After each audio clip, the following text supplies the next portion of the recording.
చేస్తూ జనాన్ని భయపెట్టాలని అనుకుంటున్నామేమో జగన్మోహన్ రెడ్డి. జనంని భయపెట్టావు కాబట్టి నీకు 11 సీట్లు ఇచ్చారు. నువ్వు ఇంకా అదే మూసలో కనుక వెళ్తే ఆ 11లో కుడివైపు ఒకటి కానీ ఎడమవైపు ఒకటి కానీ పోతుంది. ఏది పోయినా ఫలితం ఒకటే, నీ మిగిలేది ఒకటే. దేవుడు రాసిన స్క్రిప్ట్ అంటే ఇదే.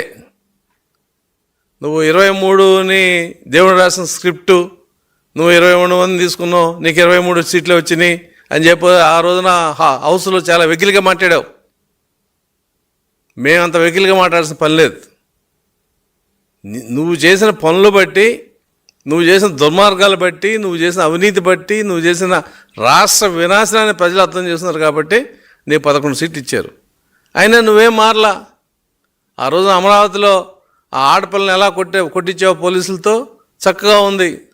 మరి వాళ్ళ గర్భిణీ స్త్రీలను నువ్వు తన్నిచ్చే పరిస్థితి. నీ కార్యకర్తలు చేస్తే నువ్వు చేసినట్టే. ఎందుకంటే నీ కార్యకర్తలను అదుపులోనే పెట్టుకోవాలి, లేదంటే నీ కార్యకర్తల మీద నువ్వు కంప్లైంట్ అని ఇవ్వాలి. ఒక స్త్రీ గర్భవతి స్త్రీని కొట్టిన తర్వాత నీ కార్యకర్త అవుతా అన్నతో తమ్ముడవుతా ఏంటయ్యా? స్త్రీ యొక్క విలువ నీకు తెలుసా? నీకేం తెలుసుద్దులే, అమ్మన చెల్లిని బయటికి ఎంటినోడు, నీకు తెలీదు.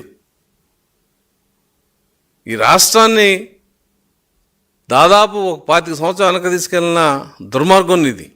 ఆర్థిక ఉన్మాదం, లా అండ్ ఆర్డర్ ఉన్మాదం, అవినీతిలో ఉన్మాదం, స్థలాలు కబ్జాలు చేయడంలో ఉన్మాదం, మనుషుల్ని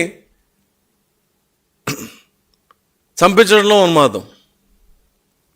ఇంత ఉన్మాది కాబట్టి ప్రజలు నువ్వు మా రాష్ట్రానికి పనికిరా అని చెప్పి 11 సీట్లు ఇచ్చారు నీకు. ఏమన్నా మారదామని చెప్పి చంద్రబాబు నాయుడు గారు కూడా ఏం చెప్పాడు? మేము కక్షపూరిత రాజకీయాలు చెయ్యం అన్నాడు. ఎందుకని? నువ్వు మా లెక్కలో మేము ఏనుగోతే నువ్వు ఎలుగులాంటివాడివి. నీ మీద బలప్రయోగం చేయాల్సిన అవసరం మాకు లేదు. చట్టం దాని పని చేసుకుపోద్ది. నీ జాతకం ఏంటో, నీ భవిష్యత్తు ఏంటో నీకు తెలుసు. కాబట్టి ఇటువంటి వికృత చర్యలను చేయిస్తున్నావు నువ్వు. దీన్ని ప్రజలు ఎవరు ఆమోదించు? ప్రజలు కాదు, నీ దగ్గర ఉన్న చాలామంది కొద్దిగా మానవత్వం రాజకీయ నాయకులు కూడా దీన్ని హర్షించట్లా. ఇది తప్పురా అని చెప్తున్నారు. నేను పడమటలంకలో ఉంటా.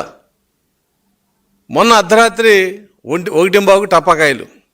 ఇప్పుడు టపాకాయలు ఏదన్నా చిన్న వేసారా? దాదాపు ఒక 20 నుంచి 25 నిమిషాలు కంటిన్యూగా మోత బాంబులు టపాకాయలు చేస్తుంటే 1 గంటకి ప్రజలు నిద్రపోద్దండి. ఏమిది? ఏం ఉన్మాదం అంటే? కావాలని నువ్వు అధికారంలో ఉండగా నీ పుట్టినరోజు ఇలా జరగలా. నీ పుట్టినరోజు జరగదని అందరూ తెలుసు. మరి వాడు పదే పోతే ఏ ఉద్దేశంతో ఈ రకమైన దుర్మార్గం, దాష్టికం, క్రూరత్వంతో పుట్టినరోజు చేస్తున్నారు? ప్రజలను భయపెట్టాలనా? ప్రభుత్వం తలుచుకుంటే నువ్వు ఇంట్లోంచి బయటికి రావు మిస్టర్ జగన్మోహన్ రెడ్డి. నీ క్యాడర్ ఒక్క రోడ్డు మీద తిరగడు. కానీ మాకు అవసరంలా. ఏనుగు ఎలుకలను చంపదు.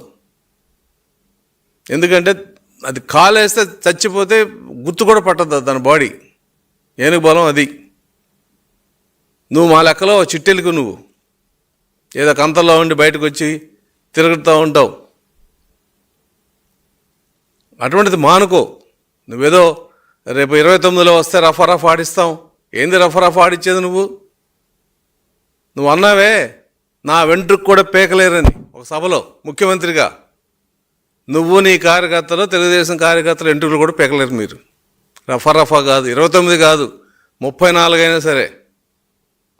మీ భవిష్యత్తు మొన్న ఎన్నికలతోనే ముగిసింది. నీ మీద ఉన్న కేసులు ఏమో